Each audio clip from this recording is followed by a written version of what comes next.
Ageno ni riyo maber jahera mar penj laktar kawa wacho ni ngima en mwandu. Mate chendo ni Nandutho Tieno kenda mor mokalo ni wendo wa profesa wa osechope studio odiechieng' makawuono. Konyalo nyisi kama ne ntiere seche mag okinyi to manyo yore duto temo chopo e studio odiechieng' makawuono nikech in nyakora Mugia Jwang'a ang'eyo ni ibo appreciate kendo ibro dok erokamano kuom twak modhi mi odwa chieng' makawuono. Omiyo kapok wachako chendo ni yena mondo mi adwok ne erokamano profesa ng'e ni dich kendo kipimo noko mane intiere nyaka saa 5 tichopo ka adwoko erokamano mathoth kuom chopo e chenro mar penj laktar. Erokamano. Kane wantiere kod Profesa Usur e chenro mane wan kode mogik, ne wago mbaka kendo thoth oganda ne ntiere kod penjo mopogore opogore, weche mang'eny maliekore kachiel kod adiera kotenre kod weche mag komo nyuol. Kawuono wadhi keto maino kanyo, omiyo kamoro amora ma intiere yena mondo mi arwaki ni machiegni. Profesa machiegni kendo ibro nyiso nyikwara Mugia Jwang' nyingi ng'a in wuod kanye ne jogo ma samoro kong'eyi maber, ibro nyisowa kama ilonye. Yes, an Professor Joachim Osur, an aja Ugenya. An laktar molony e weche mag waluongo ni sexual health. Gi dholuo waluongo ni weche modhi gi weche mag kitanda gi tuoche mabede manyalo miyo ng'ato kik bed gi mor e wechego. Profesa, kane ntiere kamogik ne wantiere kod twak kendo ji mang'eny ne okelo penjo mang'eny, weche mane liekore kotenore kod weche mag komo nyuol. Moro adwa ni mondo mwachaka ne wach mar yadh andila kata the pill ma bende ji mang'eny thoro ga tiyo godo. Kata doko ni ji tiyo ga kode, moro nyalo wuotho kodwa kidienje mopogore opogore kwachako kod yedhe mag komo nyuol kwachako gi ma kod kaka gitiyo e del mondo mi nyikwara Mugia Jwang' ong'e. Ya weche mag komo nyuol gin weche mag health kendo gin weche mag social be. Matiende ni ok en aena health kende. Gin gi weche mang'eny mopogore mana en health plus many things. To ji mang'eny tiyo gi weche komo nyuol e yore for different reasons. Ng'eny gi mondo kik giyud ich, but seche moko mondo gi enjoy the gift of sexuality ma ok giyudo ich. Jomoko be tiyo kode mondo ka in e keny, usekendi, kik inyuol anyuola pile pile. Iwe nyathi dongo mondo kosebedo maduong' motegno tinyalo yudo moro. Matiende ni health mar nyathi be depend e weche mag komo nyuol. Nikech kinyuol seche te nyathi onge time monyalo dhoth mondo obed maduong' kapok kendo nyuol moro. So komo nyuol en gima very important. To nitie methods mang'eny. Iwacho ni wachak gi pill ma ji muonyo. Pill go nitie tiendgi mang'eny. Nitie pill moro ma ng'ato muonyo emergency. Ok ti kode pile. Ka itarajia ni dhi bedo gi ng'ama dichuo, to timore kigafla, obedo kaka jali. Ng'e ni seche moko ji romo to ka gipango to gik moko timore. Or seche moko ng'ato okadwa kata to bedo, nitie a lot of gima waluongo ni rape. Otime against your will. Oro tiyo gi another method kaka condom, to condom obarore, omuoch. Koro iyudo ni en emergency, emomiyo waluonge ni emergency pill. Ji ong'eyo Postina 2, to nitie many other pills ma ji tiyogo. Pill no en itiyo mana kode seche ma ajali otimore. To mano en very important nikech nitie joma tiyo kode, gi plan tiyo kode. Ok onego bed ni tiyo kode routinely. Ni ene gima itiyogo king'e ni idhi bedo kamano. Ka ing'e ni ibiro ga bedo kamano, ibiro bedo gi ng'ama dichuo, to ne giti gi method moro ma i-plan maber. Nikech pill no oting'o hormone mang'eny. Kitiyo kode all the time, onyalo disorganize dendi ma koro iyudo kendo ni period ok nyal bedo predictable. Nitie joma ka nigi hormone mang'eny yudo other problems. And so on. So pill mwaluongo ni emergency no, onego bed emergency, onego ti kode for emergency. And very important, ka ng'ato ko plan or ka method kaka condom o break. Yeah. So mano pill number 1. Nitie pill ma common ma ji tiyogo everyday. En ichako tiyo kode chieng' ma period obiro. Tidwa tiyo kode for 21 days. I break, I yudo period for 7 days kendo ichako tiyo kode. So en kamano throughout. Maki miss kata 1 day tinyalo yudo ich. Ging'eny nitie microgynon, femiplan, aparo ni mamamo ng'eyogi. To seche moko gitiyo kode 21 days, kirango pill no nitie moko ma omed mobedo 28 days, nitie another 1 week moket yath mamedo remo, so that seche ma remo biro to kitiyo kode to medi remo. But pill go mostly gin 21 days and for regular use. Ober tiyogo kinyalo paro, ing'e ni nitie joma wigi wil. Onego bed ni mwanye kawuono to wiye wil. Mano koro iketho pattern, koro ok odhi konyi. So kichus tiyo gi pill mitiyogo pile, to make sure ni in ng'ama paro mwonyo pill pile pile. Then nitie joma luoro mwonyo yath be. Mako mwonyo yath to ng'ok, or bedo gi shida, mago may not be right candidates mag tiyo gi pill no. So onego ti kode gi ng'ama ok wiye wil, gi ng'ama ok oluoro mwonyo yath be. To kitiyo kode, kichus ni tiyo kode gotieno, to bedo otieno no everyday. Ok ni mwonyo otieno kawuono, kendo kinyi mwonyo okinyi. Mano disorganize kako tiyo. Koro ichus mwonye in the evening to bed evening no pile. Nitie joma yude easy mwonye gokinyi. Kimwonye gokinyi pile. Ok ni change. So mano pill, waluongo ni combined pill. Matiende no oting'o ga 2 hormones. Mamiyo iluonge ni combined. Gima waluongo ni progesterone gi estrogen. Otemo kopo kaka hormones go bedo ga e del. But in a way ma koro ok inyalo ovulate. Nitie pill mar adek mitiyogo mana ka ng'ato nigi nyathi madhoth. En waluonge ni mini pill. En mana gi hormone achiel. Itiyo kode sama ng'ato dhodho nyathi, oko interfere gi chak. Chak biro kawaida, but dhodho nyathino be, ing'e ni kidhodho nyathi to ovulation ok en common. Koro pill no ok en very strong.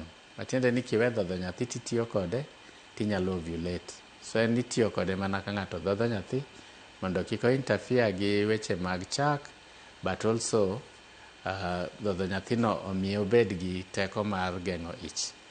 So mago pills ma common ma ji tiyogo.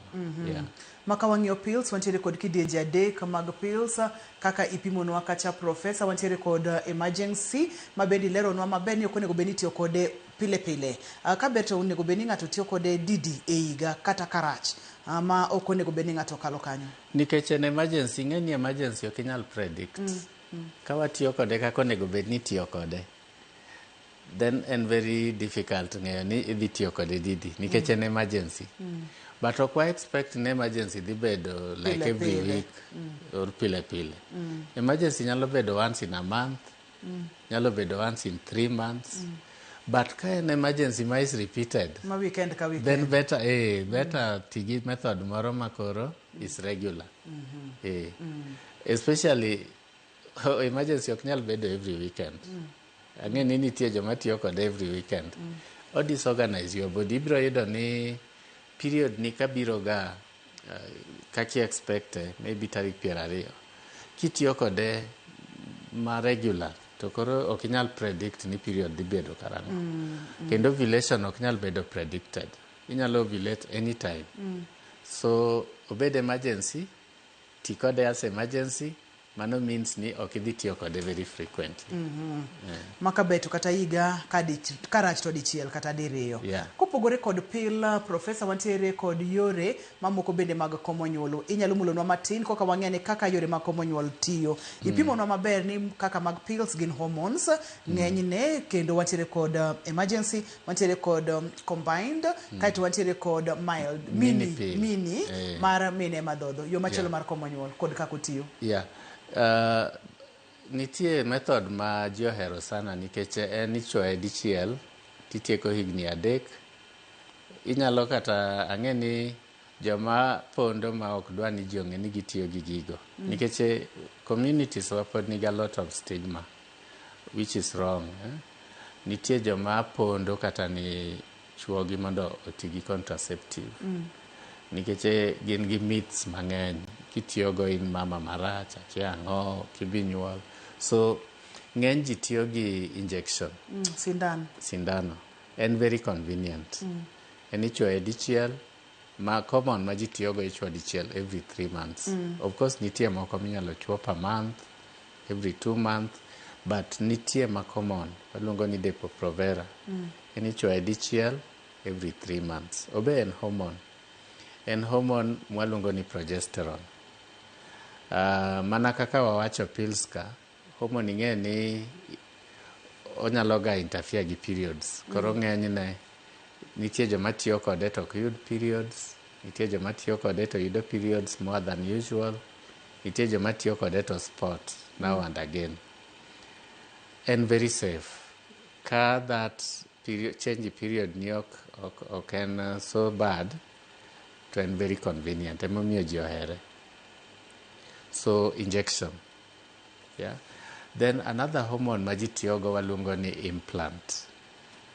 Implant ma ji ong'e ahinya en no plant. Kaka ni picha ni bende inyalo nene, Prof. En aparo ni stick achiel ni. But nitie no plant ne en ga 6 sticks. Nitie moro ni jadel ma gin 2 sticks. So gin different types. En ikete under the skin. E bath lwedo kae. Under the skin. To koseket nigo, obe en progesterone. Obro bedo released mos over a long time. Ng'eny gi nitie mar higni 5, nitie mar higni 3. Koseket nigo, ka in gi nyathi to pok ipango yudo nyathi kendo machiegni. Ng'eni nitie joma ok gin sure. Abro yudo nyathi moro or not. So ka ok in sure ting'eni dwa bet for a long time ma ok yud nyathi, then it is a very good method. But of course en hormone, so onyalo interfere gi kaka periods biro. Most of the time, ng'eny ji ok yud periods ka tiyo kode. Ang'e ni seche moko ji wacho ni ka ok ayudo period, akia period dhi miyo abed matuo. Period ka ok yud, the only thing migen en ni ok ilus remo. Actually, you become very strong. Nikech rembi ok bed every month. Moro ka wadonje weche matimore seche ma kata kaka yedhe ma komo nyuol gitie del wabochopo kanyo to nitie bende weche mosebedo ka wacho ni seche ma ng'ato owito rembe mar dwe nikech yore mag komo nyuol to remno dhi kanye. Ang'o matimore e od nyodo? Ang'o matimore e od nyodo? Remo monego bed ni wuok dwe ka dwe cha odhi kanye? De bed ni okudore e ich kanyo biro kelo ni chandruok koso? Mago gin moko kuom weche mosebedo ka wachore pap ka ibro leronwa Profesa. Kata kamano yienwa wakaw yieyo ka waduogo to wabro dhi nyime. Kawuono daher mondo mi anyisi ni bede thuolo gi penjo duto te ma isebedo kipenjo kotenore kod weche mag komo nyuol. Adwa ni mondo mi orna SMS. Namba na mar SMS en 33600. Kik idhi mabor kata matin, kik isudi.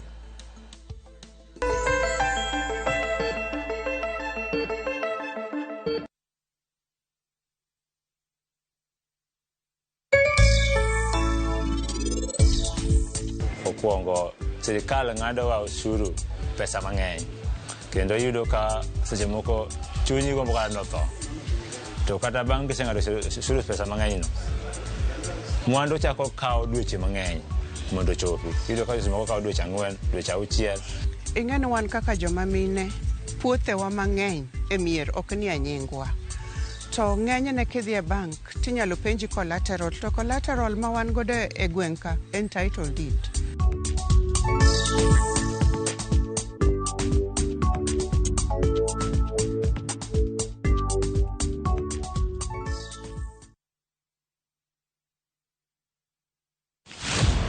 E chuny weche duto, rawere nigi duola, paro kaachiel kod chia. Wajo Kenya wate but wan gi cultural background gi kuma wae gi homes wa.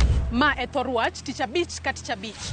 Wayawo pap ne rawere mar winjo duondgi, mar winjo pachgi, gigo magido chunygi to kod lek magin godo. So vijendo wuon gine ma oningo gichak mobilize themselves, gi support each other, one another, mondo koro giyud kaka koro gin wa negotiate mbele kacha. E weche mag somo, ngimagi, tije, to kata mago mag ringre. Gichomo kanye. Sani koro nyaka jogo olok pachgi mondo ging'e ni wadwa tiyo ne jopiny. Kochakore saa 4 okinyi nyaka saa 7. An Joyce Oduor, ane jamadar mar yie jomatindo. Kik bayi.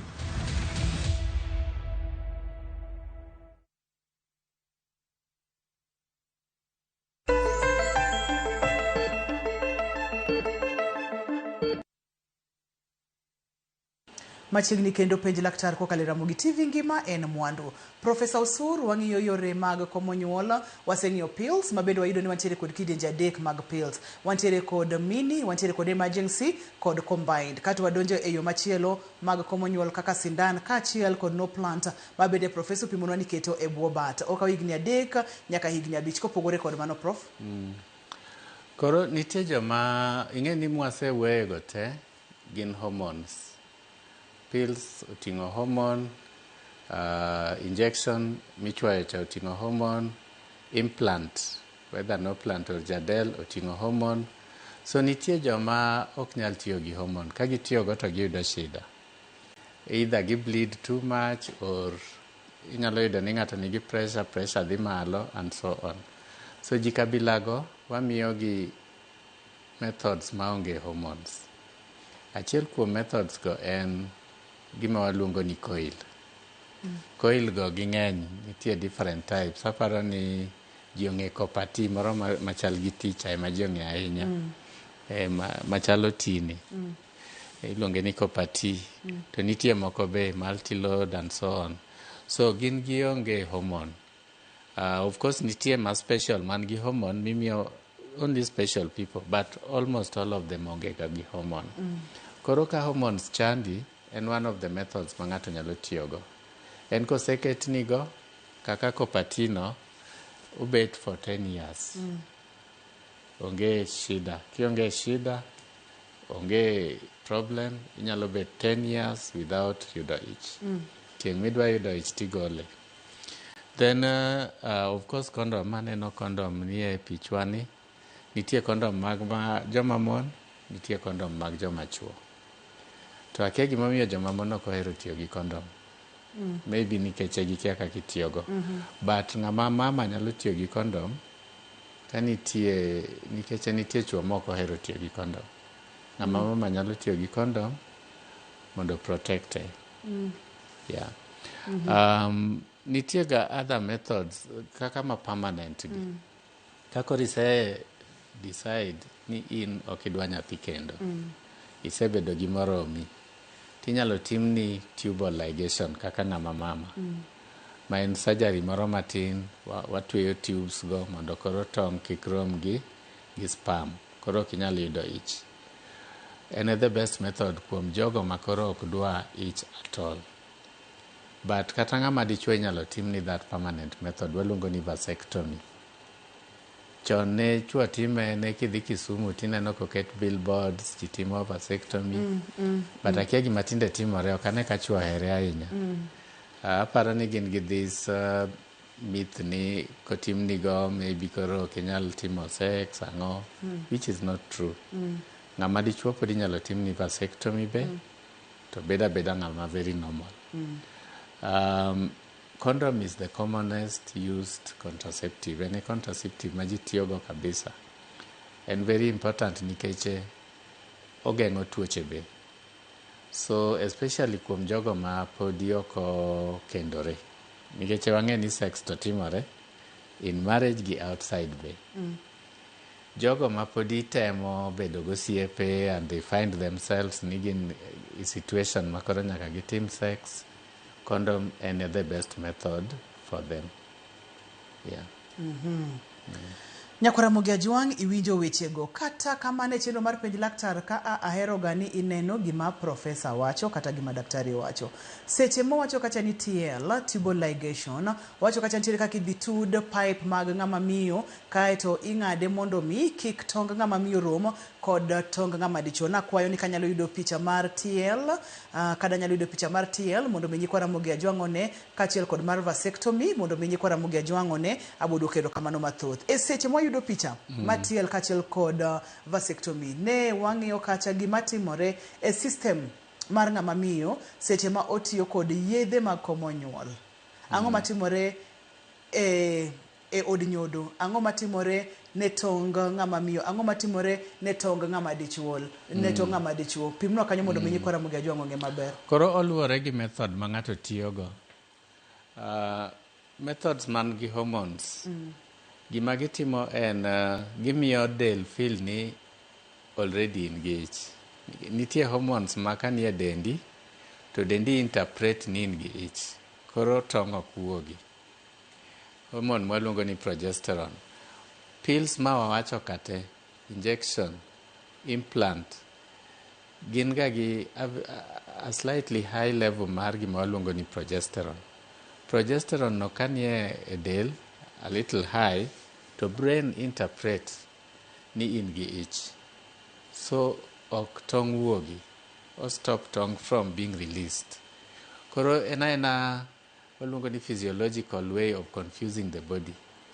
Matiende ni chieng' miwe tiyo kode, to hormones duogo piny, to kendi chaka yudo tong'. So that mana kaka those hormone methods work. Now, gimoro kaka coil mwakete e uterus. Ma wawacho ni nitie different types, copati and common. Coil en occupy uterus, mabe miyo kendo the body interpret nang'o ni in gi ich. Nikech uterus en ga empty. So ka nitie something inside, to dendi chako interpret ni already nitie something, koro ich ok nyal bede. So again, o confuse del, ni gima nie iye kanyo no could be nyathi, so dendi will not again yudo nyathi. Now, barrier methods kaka condom, ginto aparo ni understand giyot. Gimiyo tong' gi sperm ok nyal romo. Nikech condom will block. Ka en condom mar dichuo, the sperm will remain gi dichuo. Ka en mar ng'ama mama, again sperm will not be able to penetrate mondo dhi orom gi the tong' mar ng'ama mama. Permanent methods ma wawacho ka, aparo ni explain go maber. Tong' mar ng'ama mama luoga tube, owuok e ovary to luwo tube, to dhi oromo gi sperm, to nyathi chako dongo e uterus. Tube ma tong' luwo kowuok e ovary no, ema watweyoga to ang'ado mondo kik tong' wuog e ovary chope uterus. Then conception ok nyal bede. Mar dichuo is the same. Tong' wuok testicle mar ng'ama dichuo to travel. Sperm travel to dhi kamikane, so that sama sex timore to nyalo wuok mondo odhi orom gi tong' mar mama. So tube magolo tong' mar ng'ama dichuo from testicle mondo dhi okane oikre, tube no ema separate. Koro tong' ok nyal kalo. Now, ji osebedoga ka penjo ni to koro tong' go dhi kure. Tong' no is a very small thing. Tong' ni dhi kanye? And so small, ma you cannot even see it kirange gi wang'i. Wanene mana under microscope. Tong' mar ng'ama mama, after gimoro 48 hours, ka ok oromo gi sperm, to tho, it dies off. To bedo absorbed in the body. Tong' mar ng'ama dichuo, which is sperm, again, lives for less than 24 hours. Osetho, odhi kamano. The body absorb, ena protein. So onge any harm kotim ni ng'ato permanent method. Iwacho ni nena protein, wamake amaka kanya kawie simu, adwa duogo kanyo, abo duogo kanyo kase kao simu. Halo penje laktar? Hello. Apenjo niya. Hello. Wawinji dhi nyime? Natimo family planning mar beto. Nitimo family planning mar? Mar beto. So I took 6 months. That was 2024. Jamara Lukario on me. From then now, it's after 2024, now we are official. From there, my family not achieved the day of 2024. No, coming 2025 for this similar time. To come and see the nikatumia pills for 1 month. After then, aneno abli to bang'e kendo gi chakula ma 2025 kwenye test kokane remo.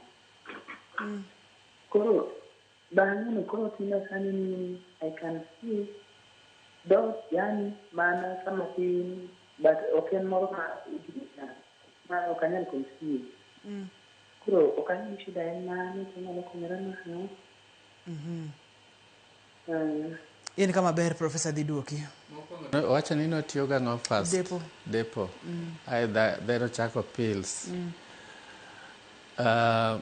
Yes, kaka wawacho seche moko depo nyalo interfere gi amount of bleeding.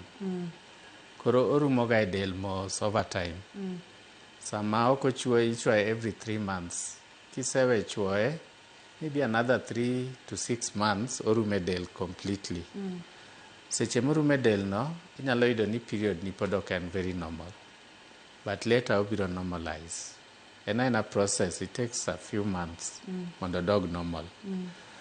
But that said, ing'e ni ka ng'ato tiyo gi contraceptives gi, to seche moko kata in gi tuo moro ma separate mopogore, inyalo wacho ni an gima tima en mana gini mana tiyogo cha. So wawacho ga ni ber mondo wa make sure ni onge any other problem manyalo miyo ibed gi shidago. Dend dhano is complicated and very complex. So ka remo ok oduogo bedo kare kaka ne en chon, en important mondo bed examined. But it may not necessarily be injection mowachono, nikech injection after 3 to 6 months in back to normal completely. Moro kapok akaw simu machielo to daher mondo mi ipimne nyikwara Mugia Jwang ni kapo ni ng'ato tiyo kod yore kaka mag sindan kata depo obudho ka rembe mar dwe ok oduogo. Samoro tieko kata higa gi nus ma bende wacho ni en gima nyalo timore. Ma abende nyalo kelo hinyruok moro amora e del. Koso enena. Ing'e ni remo ma kapok nyalo yena kaw simu daktari. Oh, okay. Halo penj laktar? Machiegni? Amor kabisa daktari olao romo chopo kendo jong'eyo kamano ni puonj maber kabisa kendo gimiyo ji wang'eyo gik mwakia. Koro apenjo daktari niya, ang'o momiyo family planning mar pelisa sami muonye kata iket mana ni muonye pile pile to sami muonye tiwinjo ka be chunyi li kendo idwa ni ng'ogi nyalo bedo ni ang'o matimore kuom iwinjo ka? Sami muonye. Hello? Wawinji? Sami muonye tiwinjo ka chunyi lewi kendo idwa ni ng'ogi nyalo bedo ni ang'o matimore. Mano family planning mar tembe. Iwinjo? Awinji maber daktari Dhiduoki. Antiere kod simu machielo. Achieng' halo penj laktar? Achieng' halo? Halo? Machiegni Achieng' penj laktar? Apenjo niya. Atieno penji niya. Wawinji? En gi nyalo moro mane onyuol nyithindo ariyo kichung'. En gi nyalo moro nyithindo ariyo kichung'.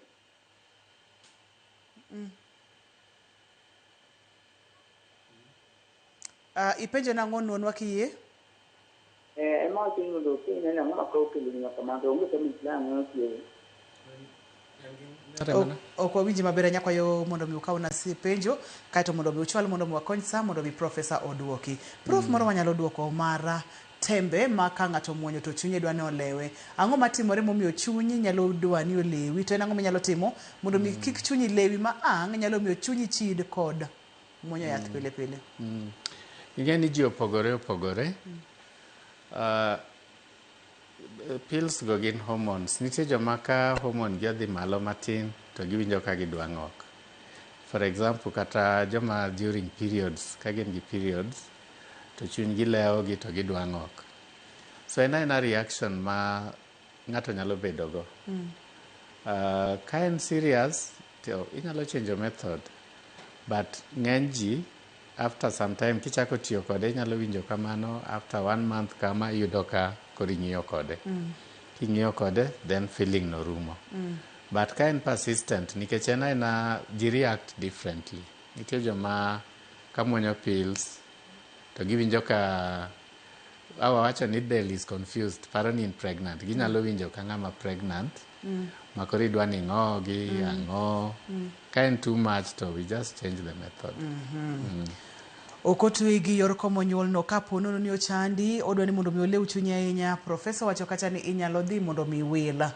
Namba mar SMS en 33600 wakaw yweyo. Ka waduogo adhi online mag simu bende. Kik idhi mabor kata matin kik isudi.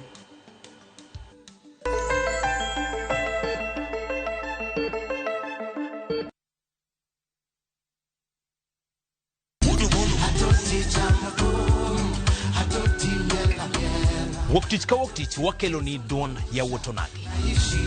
Ka bende tich ariyo ka tich ariyo nyakruonga jiwang' en odiochieng' mar yuto mari. Chieng' tich adek ka tich adek nyakruonga jiwang' en odiochieng' mar mine nyalo kachiel koda weche hera. Kachopo tich ang'wen nyakruonga jiwang' wakelo ni kama nene, yani TBT kod thumbe mamit mokalo. Furahide edition en thum kaliech. Loso kapuoyo nyakruonga jiwang'. Ka wakelo ni jothumbe mopogore opogore. Kanyo no bende wakelo ni gimiluongo ni yawan. Dreams don't fade. They just need a little help to shine. Zenka, the financial spark igniting your dreams.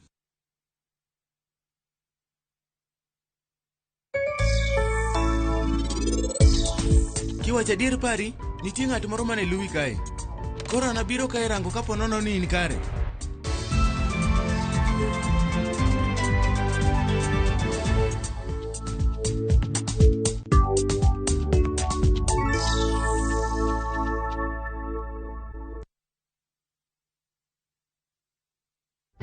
Yes. And more importantly, on certificates. Yes. And we are giving you a timeline of not more than 1 month, that all those certificates be released out of the school custodies. Is that okay? Od buro miyo TAC dwe achiel mar neno ni jotend skunde ochiwo ne jopuonjre certificate magi ma okwamo bang' tieko skul. Expand active consular support for detainees and the injured and pursue criminal investigations. I want to repeat. Pursue criminal investigations. Familia mag jo Kenya manowuondi ma otere lweny e piny Russia ywago ratiro kambete mar Russia to kichore gi chien e wi wachno. Do weyo thuolo gi rambun obila ma itudo gi kuo mar agoko e senta ma Jigo Bondo ka jomin bura iseyo kuom timo nonro ma weth.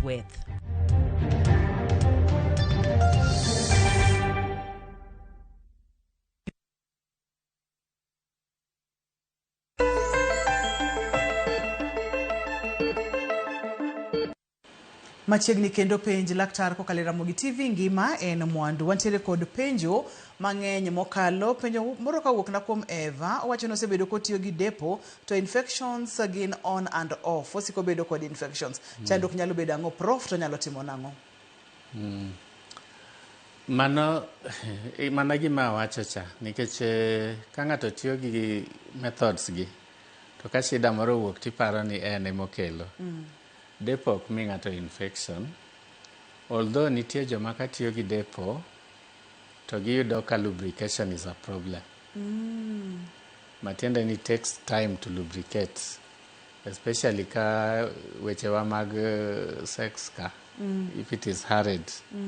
Kitiyo gi depo to you are hurrying, lubrication will be a problem. Koro ka then gi engage sexually and they are dry, tinyalo yudo ni gibedo gi bruises. To mano maybe could be a problem. But depo ok kel infection. Yeah. Koro timo nang'o?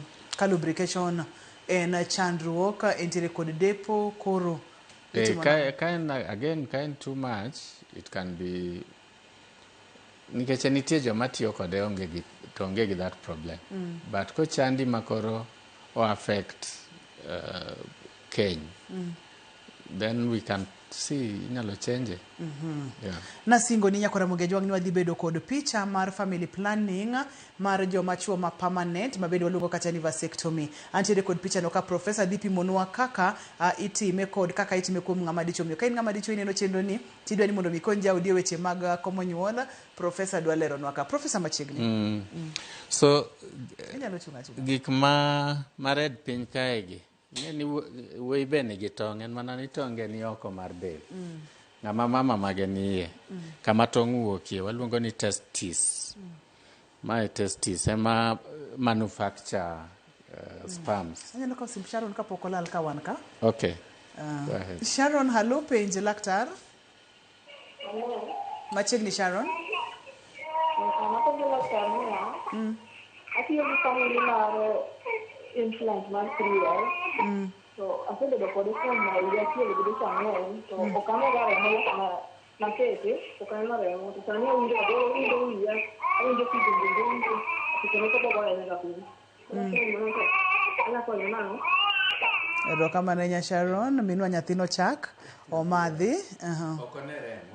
Ema chande. She should not worry. Onge problem at all. Onge problem. Nikech ka ok ine remo mawuok ga ka ok ni gin ga somewhere nigi kudore no. No. Ina normal. Onge problem. In fact, joma lose remo are worse off. Gin gi more problems than you. So onge shida. Mano en one of the side effects mag that implant. Paro notiyo gi jadel mar 3 years. Onyalo miyo nikech en hormone, onyalo disorganize hormone ni koro kine. But chieng' mogole tiduogo kare. We ma ok ineno remono onge harm at all. To lero kacha ni samoro koro bedo kod wich marundore kizunguzungu, owinjo kol kod gik makamago. Okay. Yeah. Again, nitie ing'eni en hormone mar mamiyo del interpret ni in gi ich. Nitie joma ka nigi that interpretation e dendgi to feel kamano. Osetiyo kode 1 year gi almost 1.5. Nenore no manage. If it is too much, the rule e weche family planning gi en ni kotamo wang'i gol mondo mi machielo. Nikech gi ng'eny, nitie methods mang'eny. Nyaka ng'iyudi achiel morie gi dendi ma ok mi shida. Yeah. Yena mondo mi aduoke vasectomy ma en komo nyuol ma permanent mar joma chuo machiegni kendo. So ineno tong' bedo manufactured kae. Ma en remo biro supply koro mae factory milose tong' waluongo ni testis. Kose lose to sperms go, tong' mar ng'ama dichuo en sperm, odongo ka epididymis. Ema donge chieng' makoro ji timo sex titi owuok kanyo ng'wech. Obiro gi this vas difference, waluongo ni vas difference. Tube makoro golo tong' kowuok e stoma entie ma odonge chaka biro mondo release. Tube no ema ka watimo vasectomy to watweyo kendo wang'ado mondo kik tong' wuog e testis odhi through mondo odhi fertilize. Mano e vasectomy. Matiende ni ng'amo tim ni vasectomy pod produce tong'. En mana ni tong' mo produce go ok kal. Pod en ng'ama dichuo maonge shida at all. Weche mag bedo ng'ama dichuo gi ng'ama dhako ma ji timogo onge effect at all. The only small problem en ni tong' go kawuok ok nyal dhi marom gi mar mama. Ma weche maliekori ka ng'ato timne vasectomy to konyal bedo ng'ama dichuo, mano en gima iwinjo ka ng'ato wacho ni mano buoch notimne vasectomy. Buoch ing'e ni en ng'ama cannot produce hormones, cannot produce tongue, cannot have sex. Mano is a misinterpretation. Yeah. Antiere kod penjo ka profesa. Wacho ni apenjo ni pok ayudo nyathi to sani antiere kod higni 41. To date 28 last 28th last month ne remo obiro ne matin to olal. Koro nyaka kawuono pok oneno remo to pok otemo tiyo kod yath moro amora nyaka ne nyuole. Bende pok nolewga. Debedi ang'o matimore ne pok otiyo kod yor komo nyuol moro amora, en gi 41 years, pok onyuolo nyathi, debedi ang'o matimore? Aparo mano dwara whole session waluongo ni infertility. Ere gimomiyo ng'ato nyalo bedo ma ok yud nyathi. To en aina normal, oriwore gi ng'ama dichuo. What is the problem? Nitie so many things. Moko gin mag joma chuo. Nitie chuo ma cannot make a woman pregnant. To moko en mama. En gi ng'ama dichuo ma fertile but ok onyal yudo ich. There are so many causes. Aparo ni chieng' moro wawuo e wach infertility no. Kamano. Antiere kod Geoffrey line. Geoffrey, hello, penj laktar. Awito Geoffrey. Prof, seche ma wito Geoffrey no, antiere kod penjo moro ka a. Owacho kacha ni antiere kod penjo, jaode tiyo gi pills. En ng'ama dichuo, jaode tiyo gi pills. To sama koro dwani mondo mi giriwre kode, jaode oge kod appetite. Ang'o momiyo jaode nyalo bedo kod appetite ma en Bernard kawuok e gwenge mag Migori? Edho medical waluongo ni libido. Libido ne ni piny. Mano en a very difficult question nikech libido mar ng'ama mama bed affected gi so many things. Kata mana kaka jodak e ot. Aparo ni chieng' moro ne wawuoyo kae wach libido. So inyalo bedo ni iwacho ni en pill but en other things. Gima wachoga en ni ka libido ni piny, they are bed investigated. It's not that simple matter. Ok wanyal wacho ni en pill ema kele. Yeah, we need to do a whole check. Kuom mama ni wane ka en kare. Yeah.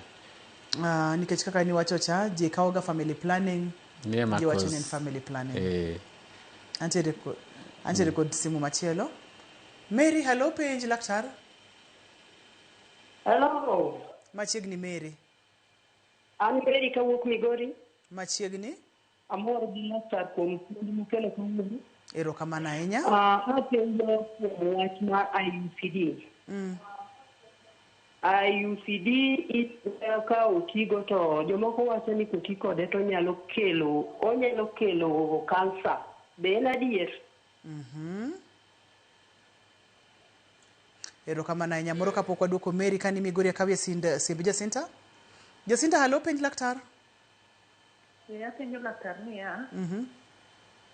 Aneno remo mogik dwe mar 12. To bang'e ok achako aneno nyaka dwe ma koro wantiere. Koro asebedo gi liet e denda kabisa. Koro en liet mabiro madichiel to wuok ma liet mabuogo denda. Koro gini osebedo ka chando daktar Danko konya to en shida mane. Intiere gi gini adi? Higni 44. Higni 44. Kamano. Menopause biro. Menopause biro. Menopause nyalo biro anytime. Actually, mostly from 45 kanyo. Remo nyalo rumo kabisa. But menopause symptoms chakorega very early. As early as 40 nyalo yudo ni already in some menopause symptoms. But remo dhi rumo bang'e. Achiel kuom gi en ni remo nyalo bedo matin or period nyalo bedo irregular and then yudo ni hit mowacho no. Liet mabiro dichiel. Iluongo ni hot flashes. Nyalo chandi, it can be very bad makata nindo tami. We mana ni dhi tho. And then many other things. So menopause no is a very big topic monego wawuoye chieng' moro nikech all women at some point nyaka kanyaso mi ngima nyaka dhi through menopause. To ng'eny gi because ok gi understand gima menopause en. Osechiedh gi malaria di ng'eny. Osechiedh gi typhoid di ng'eny nikech kama idhi atiwacho ni an awinjo liet, wiya rundore, akia ang'o to ji paro ni tuo imiyi yien. Kare ok tuo. Ok ang'eyo ka ok en tuo prof kata kamani wacho ni wabobedo kod tuo kama kende.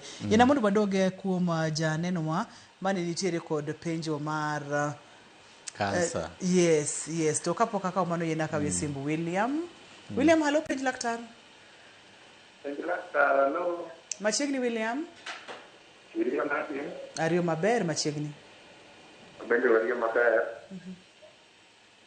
Koro an gi penjo moro matin. Dhi nyime wawinji? Ma dwani mondo apenjie.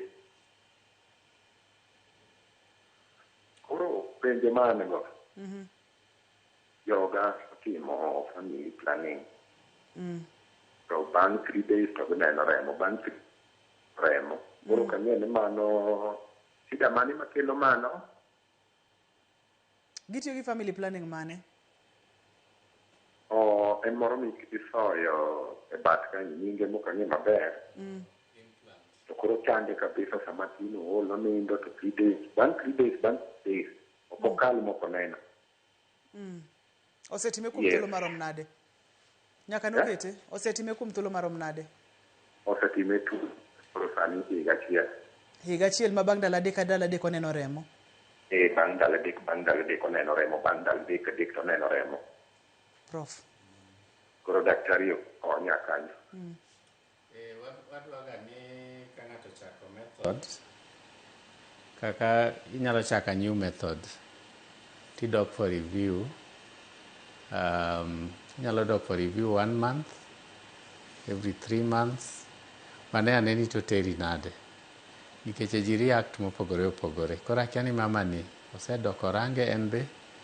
En very very important kitiyo gi family planning mondo idhi bed checked up.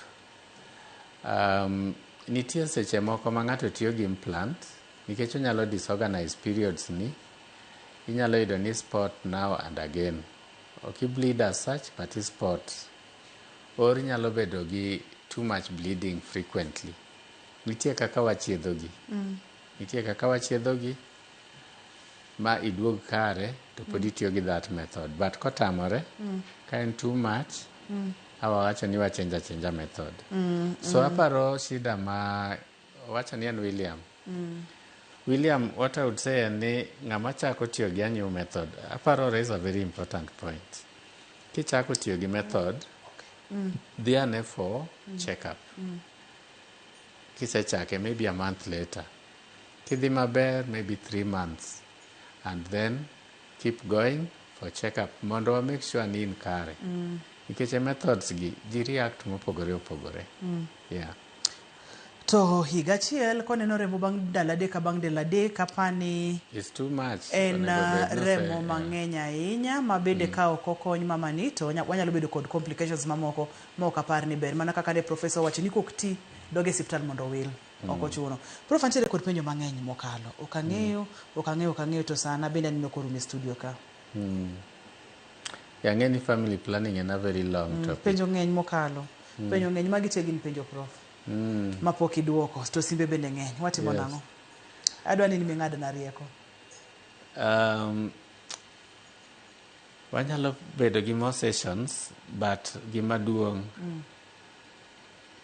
family planning mostly ji yude e hospital.